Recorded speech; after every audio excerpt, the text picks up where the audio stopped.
우리 얼마 전까지 굉장히 인기 있었던 드라마 있죠? 우투더 영투더 우, 그죠? 이상한 변호사 우영우. 시작할 때 0.9%로 출발했습니다. 시청률이. 보통 애국가가 1% 나온대요.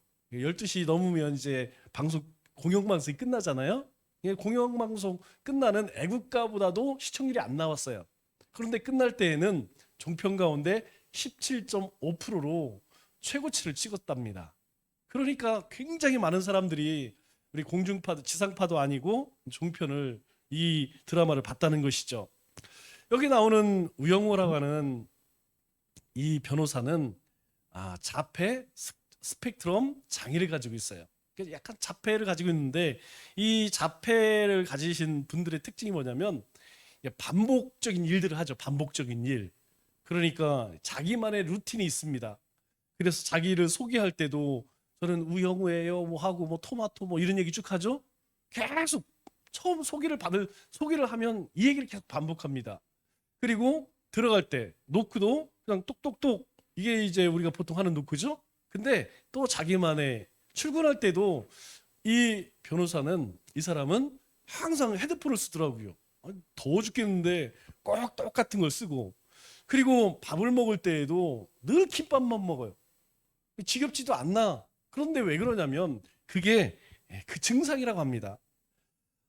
그리고 회사를 이제 출퇴근을 하면 입구를 들어가는데 입구 문이 뭐냐면 회전문이에요. 이 회전문을 나오지를 못해. 들어가면 계속 도는 거예요. 그 자리에서. 누군가 꺼내주지 않으면 하루 종일 도롭습니다. 왜 그러냐면 익숙치가 않아요. 낯선 것에 굉장히 힘들어해요. 이것이 이 자폐 스펙트럼 장애를 가지고 있는 사람들의 특징이랍니다. 그런데 여러분, 이 우영우라는 드라마를 보시면서 혹시 기억에 남는 장면이 있나요? 저는 마지막 회에 이제 끝날 때 이 우영우 변호사가 이런 말을 남겨요. 오늘 아침 제가 느끼는 감정의 이름은 뿌듯함입니다. 혹시 기억나시나요? 뿌듯함이래요. 내가 오늘 아침에 느끼는 감정은 뿌듯함입니다. 왜 그러냐면 그동안은 이 회전문에서 계속 나오지 못하고 빙글빙글 돌았는데 이날은 바로 이 회전문을 통과를 했어요. 그리고 정규직이 됩니다. 정규직이 되고, 그리고 자기가 이제까지 빠져나오지 못했던 이 회전문에서 빠져나오면서 자기 남자친구에게 내가 오늘 느끼는 감정은 뿌듯함입니다. 이런 이야기를 해요. 여러분, 뿌듯함이 뭘까요? 뿌듯함. 뿌듯함이라는 것은 그런 것 같아요. 우리가 어떤 힘든 일들을 해냈을 때, 우리가 어떤 시험을 잘 이겨냈다든가, 아니면 고난을 잘 이겨냈다든가, 아니면 나에게 주어진 일을 내가 잘 이루어냈을 때 내 마음 가운데에 충만해지는 마음, 그게 뿌듯함 같아요. 하나님은 우리에게 없는 것을 요구하지 않으십니다. 하나님은 나에게 없는 부나 재산이나 헌신을 절대 요구하지 않는다는 거예요. 하나님께서 우리에게 어떤 부담을 주셨다면 그것은 내가 감당할 수 있는 일이라는 거예요. 우리가 그 일들, 하나님이 나에게 부담을 주셨을 때 그것을 감당할 때에는 우리의 마음 가운데 뿌듯함이 생깁니다. 내가 하나님의 말씀에 순종했구나. 내가 성령의 인도하심을 따라 살았구나. 왜? 내가 작년에는 그렇게 못했거든. 근데 이제는 내 마음 가운데 하나님이 기뻐하시는 일들에 순종하게 되면 우리의 마음 가운데에 이루 말할 수 없는 뿌듯한 그런 마음이 생기죠. 하나님은 우리의 마음이 뭐 별로 착하지도 않고 순결하지도 않고 친절하지도 않으며 하나님이 받으실 만한 가치가 없다는 것을 하나님이 더 잘 아세요. 우리가 어떤 존재라는 것은 하나님이 더 잘 아셔요. 그럼에도 불구하고 하나님께서 우리에게 받고자 하시는 것은 부나 재산이나 헌신이 아니에요. 뭘까요? 마음이라는 것이죠. 여러분, 우리가 가장 사랑하는 사람에게 받고 싶은 것이 무엇입니까? 마음 아니겠어요? 그건 뭐 아닙니다. 그것은 비즈니스 관계 때에 얻고 싶은 것이고요. 정말 사랑하는 사람과의 관계에서는요, 마음이에요. 따뜻한 말, 격려의 말, 위로의 말. 여러분, 이 말이 얼마나 나를 뿌듯하게 하는지 몰라요.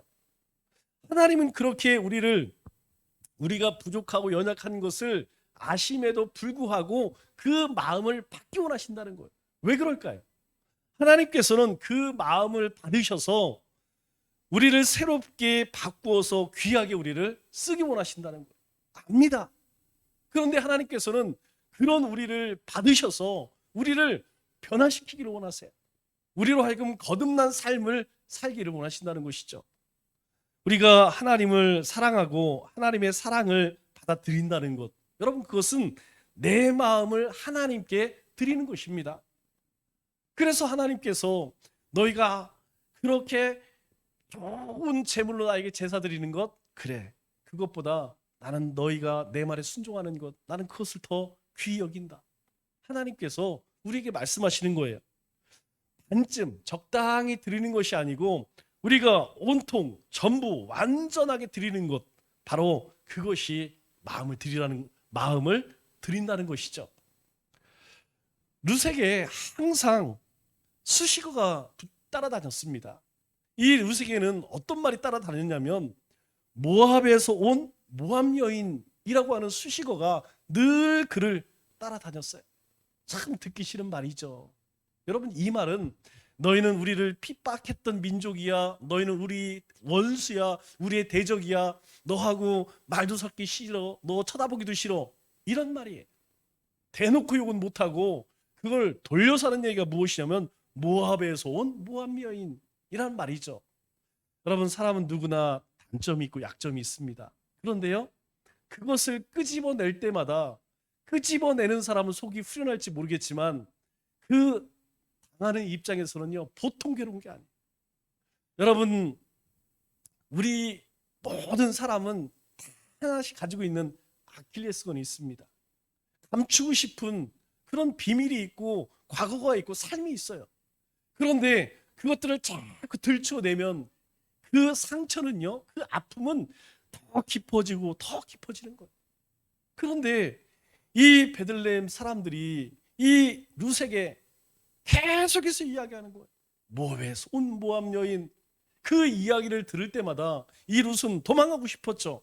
그런데 룻에 관한 일꾼들의 이야기를 들은 보아스는 룻에게 다가오며 인사를 합니다. 보아스가 룻에게 인사하니까 이 룻도 고개를 숙여 인사를 하겠죠. 그런데 이 보아스는 아주 친절하게 이 룻을 부르는 거예요. 뭐라고 부릅니까? 이름이 룻이라고 했니? 뭔가 좀 달라요. 이 보아스는 룻에게 네 이름이 룻이라고 했니? 이렇게 물을 때에 룻은 깜짝 놀랍니다. 여러분, 왜 룻이 깜짝 놀랐을까요? 그것은 다른 것이 아니고 다른 사람들은 다 모압 소녀냐? 모압의 소녀냐? 이렇게 이야기를 하는데 이 보아스는 그렇게 묻지 않았다는 것이죠. 우리 8절 9절 말씀을 한번 보겠습니다. 8절 9절 말씀 보니까 내 딸아 들으라. 다른 사람들은 모압에서 온 소녀야 이렇게 부르는데 이 보아스는요, 내 딸아 들으라. 이삭을 주러 다른 밭으로 가지 말며 여기서 떠나지 말고 나의 소녀들과 함께 있으라. 그들이 베는 밭을 보고 그들을 따르라. 내가 그 소년들에게 명령하여 너를 건드리지 말라 하였느니라. 목이 바르거든 그릇에 가서 소년들이 길러온 것을 마실지니라. 이 보아스가 무엇이라고 이야기하냐면, 룻아, 이삭을 주우러 다른 밭 가지 마. 항상 내 밭에서 이삭을 줍거라. 내가 내 밭의 일꾼들에게 이야기를 다 해놓을 테니 아무 부담 갖지 말고 아무 때나 와서 죽고 싶은 대로 주어라. 알겠지? 내 일꾼들이 너를 건드리지 못할도록 내가 지시를 해놓을 테니까 너는 아무 걱정하지 말고, 또 이삭을 줍다가 목이 마르면 저쪽에 있는 물통에 가서 내가 물을 먹고 싶을 때 언제든지 먹어라. 이 더운 날씨에 이삭을 줍기 위해서 얼마나 힘드니? 너 물 안 마시고 그렇게 줍다가는 큰일 난다. 보아스는 이 룻에게 모압 사람이라고 말하지 않았습니다. 가치 없는 사람이라고 말하지 않는 것이죠. 아니, 오히려 양식을 구하러 다른 데 가지 말라고 이야기합니다. 또 물 마시러 다른 것을 찾지 말라고 이야기합니다. 여기 보아스의 밭에서 양식을 줍고 보아스가 준비한 물을 마시라고 이야기를 해요. 여러분, 이것이 은혜라는 것입니다. 생각지도 못한 은혜를 이 룻은 보아스를 통해 경험하게 되는 것이죠. 주님께서 우리에게 말씀하십니다. 주님께서 우리에게 더 이상 너는 죄인이야 이렇게 말씀하지 않으신다는 것이죠. 왜 그렇습니까? 주님은 이미 알고 계세요. 주님이 무엇을 알고 계실까요? 하나님께서 이 세상을 만드실 때에 태초에 이미 우리를 하나님의 자녀로 삼으시기 작정하셨다는 거예요. 아무도 몰라도, 세상 그 누구도 몰라도 주님은 아신다는 거예요. 우리가 온 세상보다 귀한 하나님의 택한 백성이라는 것을.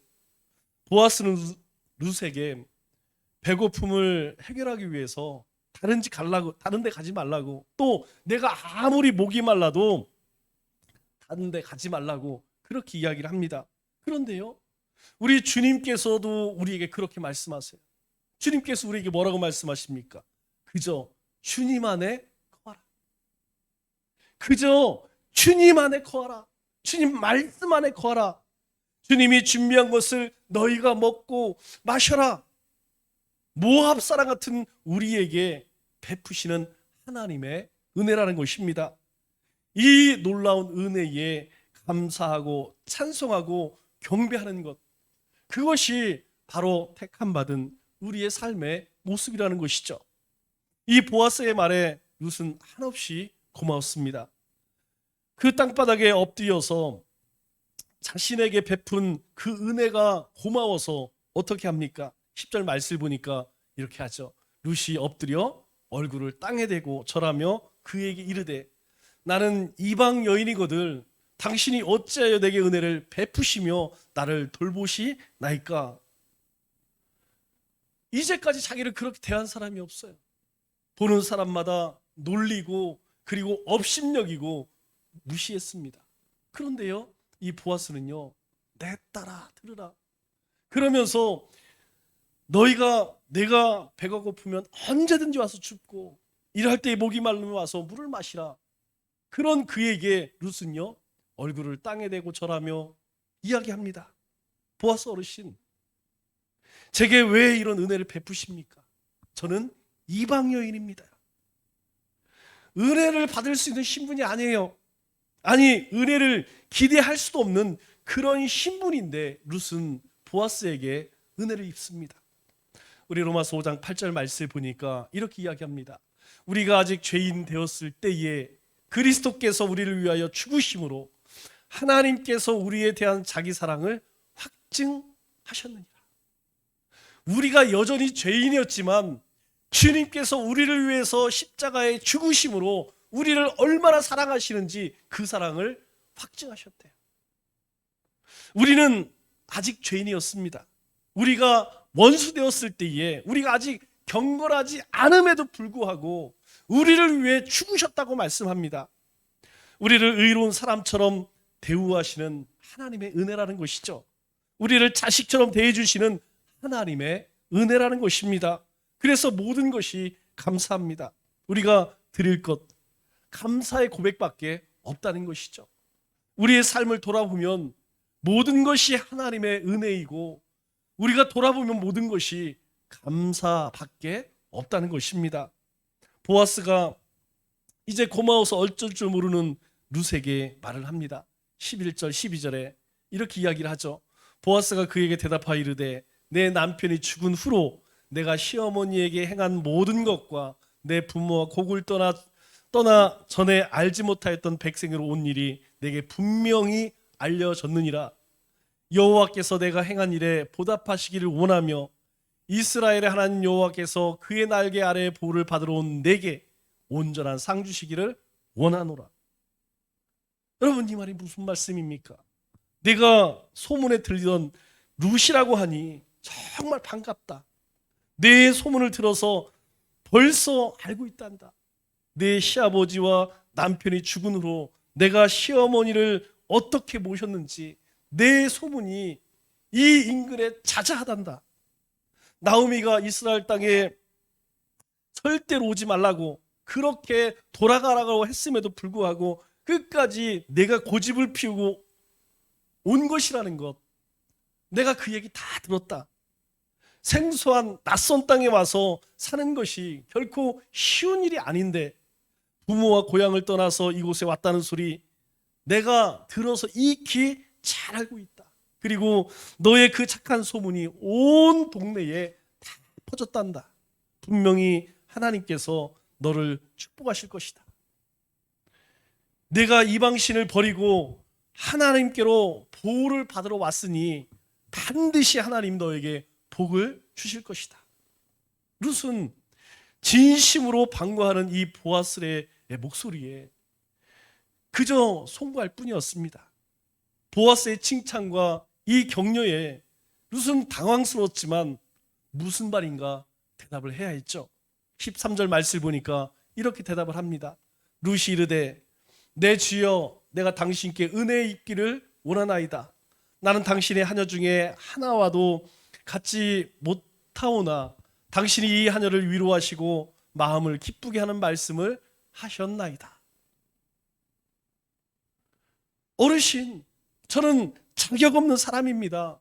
그런데 어떻게 저에게 이런 은혜를 베푸시니 제가 몸둘 바를 모르겠습니다. 이 은혜 너무 고맙고요. 어르신이 베푸신 그 은혜 속에 살기를 원합니다. 어르신의 시녀만도 못한 계집이지만 이런 계집에게 하신 말씀이 저를 얼마나 행복하게 하는지 정말 고맙습니다. 룻의 착한 마음과 행실이 이미 베들레헴 땅에 소문이 다 났다고 말합니다. 모압 땅에서의 착한 행실이 이제 사람의 입을 통하여서 온 동네에 퍼진 것이죠. 어머니를 떠나지 않겠다며 어머니를 설득하던 그 소리, 어머니를 위해 희생하는 그 손과 발의 움직임, 그것들이 말없이 입에서 입으로 전해졌던 것이죠. 이제 유대 땅 베들레헴에 이 소문이 쫙 퍼졌습니다.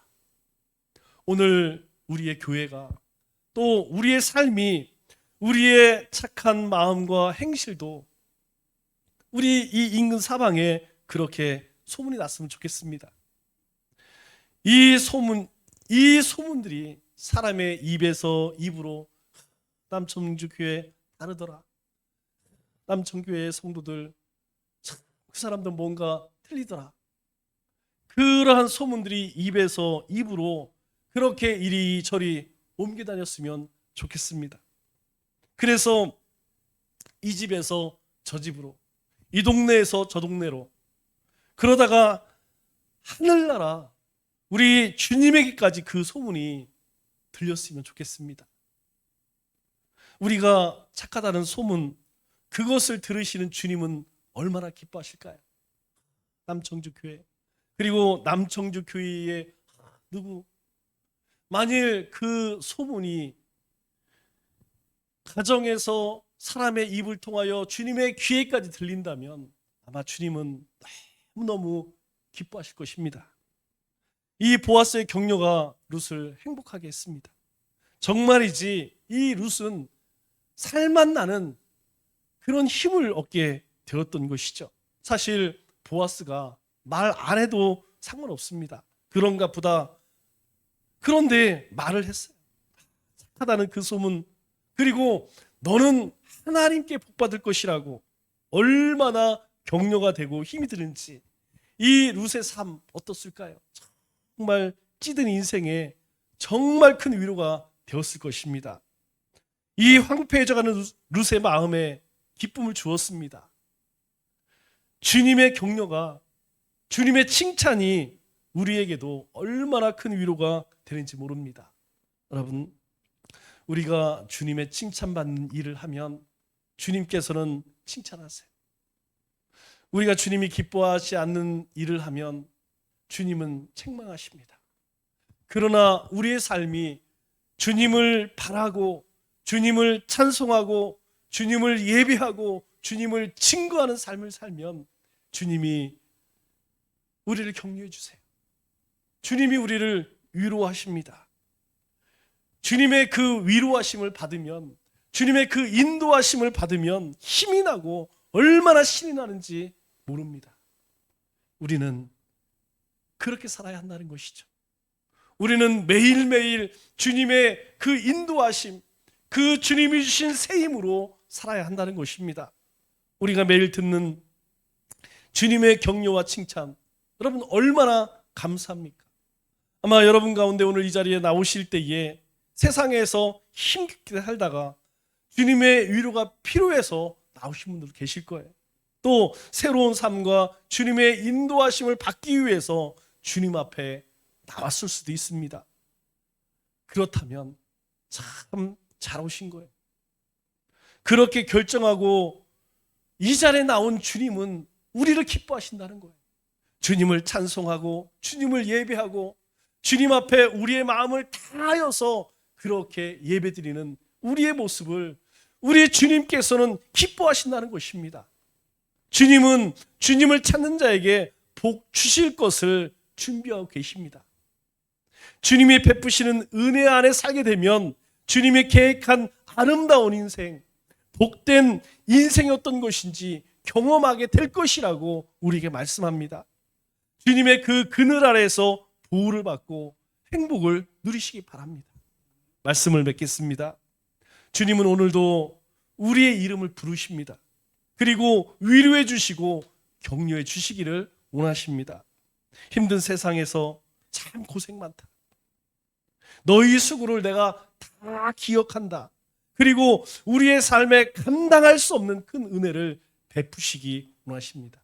남은 3일도 주님이 우리 인생에 부어주시는 놀라운 은혜와 축복, 격려와 위로하심 가운데 살아가는 우리 믿음의 권속들 다 되시기를 주님의 이름으로 축원합니다.